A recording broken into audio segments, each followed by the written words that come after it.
First Corinthians, Paul says, "For we are God's fellow workers. You are God's field. You are God's building. According to the grace of God which was given to me as a wise master builder, I have laid the foundation, and another builds on it. But let each one take heed how he builds on it. For no other foundation can anyone lay than that which is laid, which is Jesus Christ." In this podcast, we explore those who went the wrong way. We examine why it happened, how it happened, and who it happened to. But most importantly, we always ask the question, could it happen to us?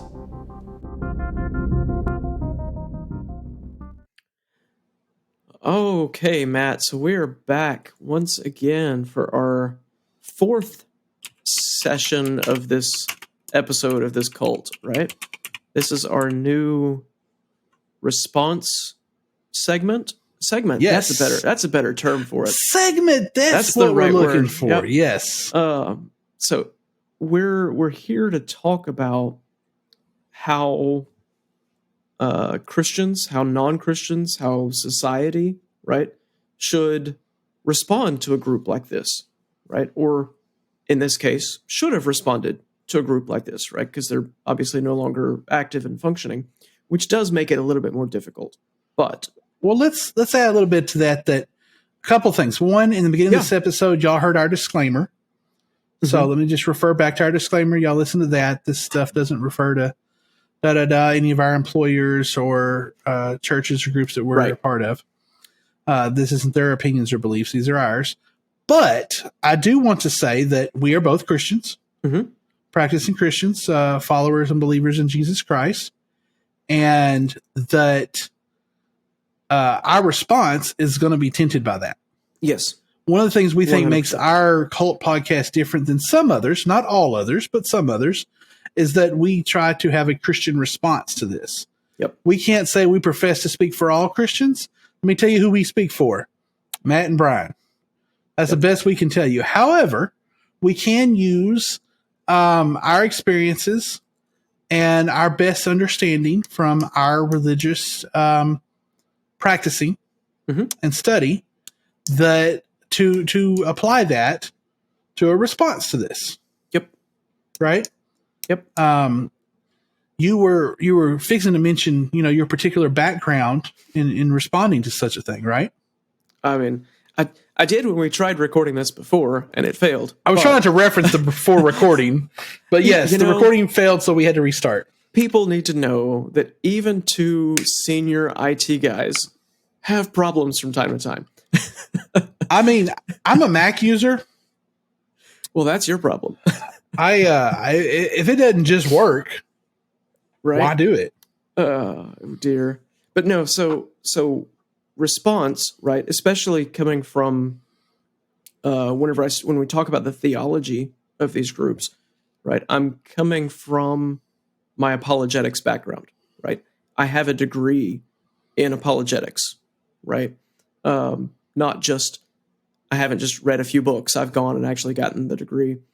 And as much as I like my degree, right, the school that I got it from takes apologetics more as how do we argue in such a way to make someone believe what we believe, right? And that's not what apologetics was for the first century for Justin Martyr, right? It's not what apologetics was in the 4th century for St. John Chrysostom, the 7th century for St. John the Theologian. Is it John the Theologian that wrote? Anyway, it's not what it was, right? It was a defense, but it was from love, right? It was responding to criticisms, to questions, right? I mean, St. Justin Martyr wrote against people who were saying Christians were cannibals, right? He was simply correcting the wrong, right? He wasn't trying to argue. He wasn't trying to convince them to become Christians. He was simply saying, no, we're not cannibals. So while, yes, I use the word apologetics, that's the term apologetics to me, right? That response. And that's what this episode segment really should be, is how do we respond from love and correct the record, right? How do we help people today to see the red flags that was Manson, right? And See, I think I would take hold that up. a step further. Yeah. Probably what more modern apologetics, or what the university you're referencing without referencing, would say with apologetics, and that it's not just about saying, "Oh no, we're not cannibals," but hey, yo, what Jesus really taught was, and I think that's part of our response, is not just saying, "Oh, Manson didn't teach right." That's not accurate, y'all. It's that, well, here's what is accurate. Right. It's that here's correcting. why. Yep. It's that thing. correcting of the wrong, right? Absolutely. And so my hope is that this segment gives you, the listener, right, and even me and you, Matt, the ability to recognize fault, right? Even if we take just a single segment from every cult that we talk about, over time, I'm hoping that will help us to see, okay, wait, here are red flags, here's problems, where do we need to correct? Well, and this is very important that we recognize, you said fault, but I would characterize it as false. And it's important to recognize that, the Apostle Paul talked about false teachers. Mm-hmm. And as he was writing letters, he's like, y'all let these false teachers in, because these people were eager to learn. They just found out about Jesus Christ, just started following him, formed this church, and these other wolves came in and said, "Oh, let me tell y'all the truth." And these people just learned the truth, so they thought, well, there's more truth to learn. Mm-hmm. And so they were kind of susceptible to this. Yep. And I will say I've been the same way in my spiritual journey at times, where I've kind of been susceptible to things, and until I learned a little more and could discern more. Right. As what we talk about, milk and meat, right? In the beginning, it's milk. The baby doesn't know if they got bad milk. Exactly. Right? But by the time you're an adult and you're eating meat, you sure enough know when it's a bad piece of meat. Right. My wife and I were just talking the other day. We have a bad habit. I'm sure you don't have this habit. Actually, I know you well enough to know you don't have this habit, but other people our age do, in that y'all go out and buy groceries. What we do, we go out and buy groceries, and we say, we're going to cook every meal this week. We got 7 meals for supper here. And then 3 of those days we go out to eat. Yep. Or we order in or whatever. Right. And then we've got this meat sitting there that's going to go bad if we don't cook it. So we end up sticking it in the freezer. Mm-hmm. Well, that's fine if you stick it in the freezer plenty of time. But if it goes bad on the 30th of January and you don't stick it in the freezer till the 30th of January, right, then April 15th, you go to pull it out, you just froze bad meat. So sometimes I don't get stuff in the freezer like I should. So then when we pull it out to eat it, we have to say, okay, is this good? Is this not good? Yeah. So I could do a whole sermon on bad meat. I'm not going to go into a whole sermon here, but a couple of things we do, and this is important with our response here, right? Yeah. As we've talked before, you and I have a little bit of variance in our beliefs, but we have a lot of things we agree on too. Oh, yeah. And even if we agreed on 100%, which would never be 100%, but even if we were both the same denomination or something, right? We would still not always be in the same place. Even if we both think we're mature Christians. Yeah. We're not always in the same place. So my wife will call me in the kitchen. She'll say, I think this meat might be bad. Now she knows we ain't rich and we can't afford to throw out $500 worth of hamburger meat or whatever it is. $500 worth of hamburger meat for. Hamburger meat's expensive, whatever it costs. Right. $49.95 or whatever. It's expensive hamburger meat. She knows we can't be throwing out this hamburger meat, but she also don't want to serve us bad meat. And so she sniffs it and thinks this is probably bad, but let me check with Matt and see if he thinks it's bad. Mm-hmm. And when we both agree it's bad, it goes in the trash. And then I make some comment about how all of our money ends up in the trash. We should just put money directly into the trash. Not a pleasant experience for anybody. But the same thing with this. I think it is important that we weigh this. And I think it's important that as we look at these groups, we weigh where they went wrong. Yeah. So I think we've kind of set what we're going to talk about here. Absolutely. So to keep in our time frame, let's start off with Manson. Where did he go wrong? Let's start. Well, so I don't know if you have the OneNote open, but I do have notes. I don't have it open, so I'm a nerd like that, and I write things down. So I struggled with coming up exactly what to respond to, right? Because there's so many pieces, right? I mean, I could probably sit for an hour and talk about how, Manson calling himself the angel of the abyss is a bad thing, not a good thing.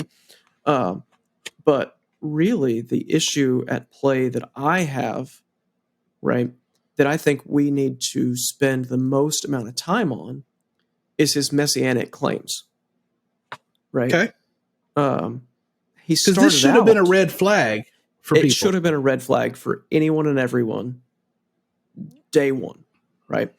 But we just finished talking for the last episode about how he manipulated people, right? Because Manson didn't start out wandering the desert claiming to be Christ. Right. He started out teaching little pieces and little snippets here and there and building upon them, right? He would say things like, I've died before, or, anything, right? He would come up with all of these different things to imply that he was the Christ without coming out and explicitly claiming that title. Well, and let's talk about that for a moment. Because he very intentionally targeted followers who had problems with their parents, Mm-hmm. who wanted to reject the world their parents lived in. Yes. It is unlikely that he had many followers who grew up going to Sunday school every week and learning about things. Oh, yeah. Yeah. That doesn't mean they were completely ignorant of Christianity, though, because even now we still have this, but then it was even more prevalent in the 60s and 70s. Yes, for we sure. had cultural Christianity. Right. So even if you didn't grow up and go to church every Sunday, if people asked you, are you a Christian? Most people in America said yes. Said yes. Yep.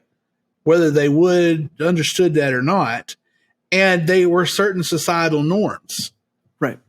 And so knowledge of Jesus, rising from the dead and things like that was a common knowledge in American society. Right. So, yes, he was very much knew what he was doing. Also, let's remember that he had a background in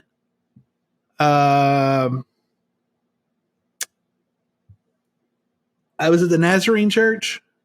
Yes. He had a background in the Yes. Nazarene Church, which, his grandmother was real big into that, and he went with her, and he participated in the Nazarene Church. Right. He knew about extreme devotion Mm-hmm. and knew about these things. He was not ignorant of these things either. Right. So he knew the keywords. And so if anybody is to come to you and try to claim messianic things like that, well, that's something you should be worried about. Yeah. I wrote a note. Go ahead. Well, I was going to say, there's not another Jesus coming, y'all. We don't need another Jesus. No, absolutely. I wrote a note here that I think, I don't know if you've looked at the notes yet, but it's probably going to catch you by surprise, right? That anyone, including Jesus, right, who claims this title of Messiah, should be looked at with skepticism. I think Jesus encouraged people to look at him. That was With part of skepticism. it. Yep. Yeah. Yep. Y'all, Yeah. He wanted people to know and understand the truth, right? Blind devotion is easily swayed. Yeah. that's true. If you simply say, yes, this person claimed to be Jesus, and so therefore they are Jesus, the next person who claims to be Jesus, you're going to say, oh, well, maybe they're Jesus. And Jesus wanted people to figure that out. He did not, when people would ask him, are you Christ? He would say, well, who do you say I am? Right. He intentionally exhibited the signs and things. There are times when he said, hey, follow me, but he always backed that up. Right. Absolutely. Now, Charlie backed that up with some things. He did some things that made the people want to follow him. Mm-hmm. Now, if they had known the scriptures, they would have known better. So that brings me to another point that I hope isn't running on one of your points. You're good. Is that it is important that we know scriptures ourselves in order to defend against false teachers. So Paul made this point that he had taught people things, mm-hmm. and that they didn't have to go out to all these other teachers. Right. There was nothing new. So we live in a time, and I know you and I kind of don't see eye to eye on the scriptures, right? You think we live in the 3rd century. You know, but we live I mean that in jest. Yeah, we live in a time where the scriptures are not authoritative for people, right? And so telling people, hey, you need to know the scriptures to know the answers to this, doesn't really get them what they need, right? Because so many people, including people who claim to be Christians, right, don't view the scriptures as the authority, as authoritative at any level, right? They don't look at them as being true. They look at them as fables or fairy tales. And so I would venture to say, if someone claims messianic title of any sort, right, whether it's Jesus, the Christ, Messiah, the Buddha, any sort of messianic type of title, right, the first thing that you should view is the fruit, right? What is coming from them that proves who they are? While, yes, Charlie Manson did do some things that some people might consider messianic adjacent, right? He was manipulative. He led people eventually to murdering people, right? That's but not how the would you fruit know of a that Messiah. isn't the fruit of Messiah? Okay, so you're right. You know, we're in that weird space of how do you know, right? So if someone does claim to be the Christ, right, we should at least be looking at the history of what's the Christ supposed to do, right? And we see that in all the Jewish writings of the Old Testament and into the Second Temple Judaism period. You know, if someone claims to be the Buddha, right, you should be going and looking at what is the Buddha supposed to do, right? Is the Buddha supposed to murder people? They're probably not the Buddha. Well, again, this is where we would disagree, because I wouldn't look into the history of anything. I would pull the history from Scripture only. And I think it's important that we have to know the Scripture in order to know what that is. And that's why I keep saying you need to know that stuff. I'm not saying you got to be an expert in the Bible, but it is important that if you're a practicing Christian, you should be studying your Scripture. Well, now there's a distinct importance there, right? That you said, if you're a practicing Christian, right? Mm-hmm. I'm looking at it from if you're any Joe Blow off the street. Well, and I was getting to that because I noticed you included Buddha and such. Right. And honestly, I can't offer a defense of someone who claims they're Buddha and then something's changed. And I will tell you that whether it's Buddha or Christ that they're claiming, the way a lot of these cult leaders portray this is they manipulate those scriptures that I keep referring to. Right. So let's talk about Manson and his manipulation of scriptures. Okay. So Manson specifically would quote things out of Revelation and then say they applied to him. Things that are imagery, I forget the word, but Revelation is not written completely literally. Right. Yeah, it's a lot of symbolism. Symbolism and stuff.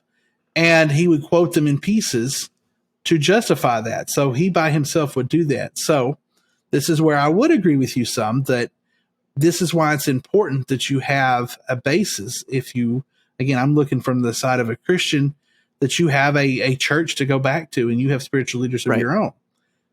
It's very important, though, in Christianity, there is no one spiritual leader that is all supreme powerful except for Jesus Christ. Right. There's no replacement for that.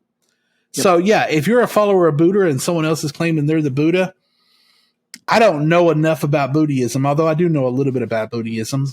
Yeah, I know I'm saying it funny, but Buddhism.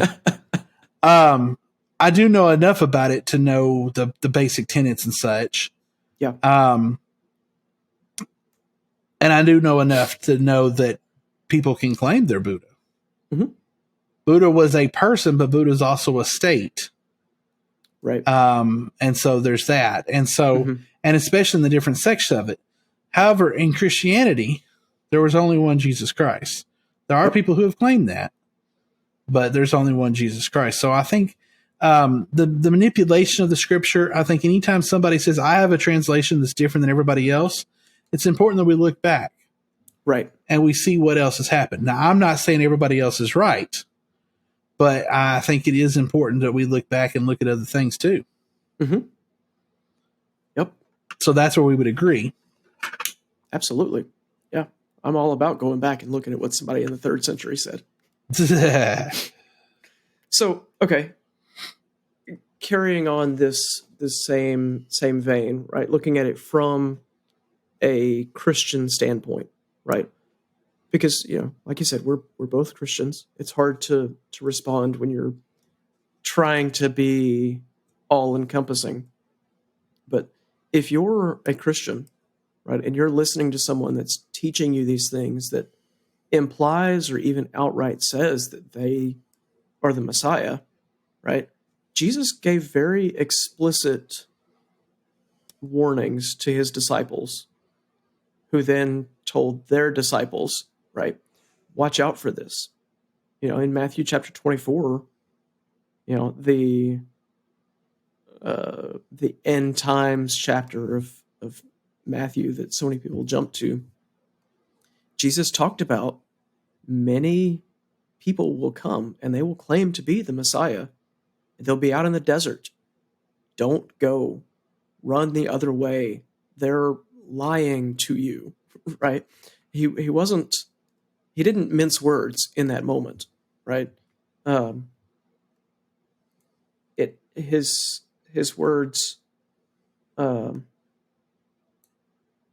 false anointed ones and false prophets will be raised up, and they will produce great signs and prodigies so as to lead people astray. Even the chosen. See, I've told you in advance. Therefore, if they say, he's in the desert, don't go out. Look, he's in the inner rooms. Don't believe. Right? For as the lightning comes from the east and shines as far as the west, so shall the arrival of the Son of Man be. And I think it's important that listening to a teacher is not the same as somebody who's claiming to be Christ. Right. Even Jesus had disciples who had followed other teachers. Yep. Who had made the way for Jesus. I dropped my thing in my hand here. So listening to a teacher or a preacher is not necessarily a bad thing. Right. But there is definitely a line, and we should always be aware of that line. And as you mentioned with Manson, it can change over time. I think there are some legit teachers who were legit preachers and then changed. I think the CSA we talked about previously was a good example of that. I think they legit were trying to follow Jesus for a while there, and then they got off and corrupted. Yep. Including their pastor. Now, Charles Manson, I don't think that was the case. I think he planned this the whole time. I don't think he was trying to do anything positive but serve himself. Right. He was an abused little boy. He became an abused young man who became an abused adult who abused others. Hurt people, hurt people. And that's what he did. He hurt other people. Yep. That's the other thing. Jesus don't hurt you. Nope. Jesus is not out to hurt you. He's not out to cause you trouble and pain and strife. Right. A lot of these cult leaders follow this extreme love with extreme violence. Right. And they always give to their own self-carnal desires. Every time it comes back to sex. Over and over again. It's taking advantage of some little girls over and over. And Charles Manson was no different. Right. And that just ain't who Jesus was. Nope. Comes back to looking at the fruit. You know, what they're actually doing is far more important than what they say. Okay. Do you have anything else in your list of notes you want to cover on this? Well, the last piece that I wanted to cover kind of ties in with what you were just saying. Only because you said in the history episode, the very first one of Manson, that we would talk about this. But Manson and many other cult leaders who took on a messianic role made everything about themselves. Right? True. They were the center of life for those people. And I can tell you, if you are working with any group, any people, any person, and they are taking the worship away from Christ and placing it on anything else, they're wrong. Even before Christ was introduced in the Bible, in the time of Moses, every time the people would deviate away from God, they would go to something else, and that would be an idol, and that'd be a false idol. Right. Well, and you know what's really crazy, right? We read Hebrews, right? And now you got me thinking here, right? You read Hebrews, right? And what we see in Hebrews is everything from the Old Testament was still centered on Christ. Yeah. Christ was still the center of worship, even before his incarnation in the first century. Right? If the devotion, if the worship, if anything is not about Christ, it's wrong. I agree. And I can tell you some of the groups that we're going to talk about in the future, right? We can start talking about future things now. Some of the groups that we talk about, right, look Christian, sound Christian. Certain people in mine and Matt's families love these people. Uh-oh. And they have made things not about Christ. It's a distraction. The moment you do that, you're wrong. Yeah. And so be very, very wary of anyone that's claiming to be Christian at any level that's not making it about Christ. So that's the serious part. Let's get to the fun part. Oh, fun part. Okay. So at the end of every one of our we got to figure out how we're going to do this in the video. Yes. How many cups of Kool-Aid are we going to rate Charles Manson? Oh, man. So, looking at our metrics, if I can find them, I'm not finding them. So let me add here that Brian's using the metrics and Matt's making it up. But we come to a pretty decent number here, because I know y'all want to know how many cups of Kool-Aid. I don't know where my metrics are. And while Brian's looking that up, I will mention the Kool-Aid Corporation would like me to mention that it was Flavor Aid that Jim Jones used. Great Flavor Aid, not Kool-Aid. Right. Oh, yeah. So I think on the theology side, right, the little bit of theology that we have on Manson, he clearly hits all 5 of our criteria, right? For sure. Social? I think in the beginning, social side would have been like 1, maybe 2. But by the end, when he wouldn't let people leave, 5. Yeah, I think they were right up there. Yep. I remember his first thing when you became a follower is to leave your father and mother. Right. He wanted you to isolate as quickly as possible. The only option to not isolate is if he was getting money out of you. Yep. So there's that social isolation we talk about. I would give them an easy 4 Flavor Aid cups. Oh, it's Kool-Aid because it sounds fun. Kool-Aid. Okay. Red Kool-Aid too. Because yes, I mean, if you're going to have Kool-Aid, you have red. Yep, it's got to be the red. I would say 5. I think this is a textbook definition of a cult right here. This is not they're just a little extreme. Oh, they morphed to becoming a cult.